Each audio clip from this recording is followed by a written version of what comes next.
Aduh, ada mimpi apa ini anak? Tanggal merah nih di sekolah. Woi, tanggal merah woi. Viral video yang diunggah ke grup Facebook Sulawesi Utara merekam seorang pelajar yang sedang berangkat ke sekolah. Bagaimana tidak, tingkah dari pelajar satu ini membuat perekam pun merasa sakit perut karena tak mampu menahan tawanya.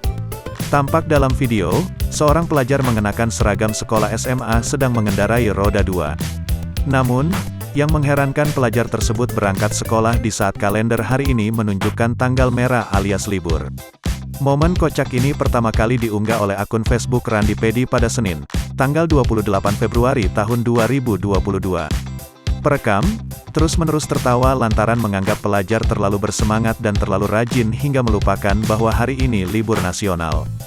Sontak unggahan tersebut dibanjiri komentar kocak dari netizen, hingga berita ini diturunkan belum diketahui pasti di mana lokasi kejadian. Namun, diduga kejadian pelajar terlalu rajin ke sekolah di saat tanggal merah ini terjadi di Sulawesi Utara.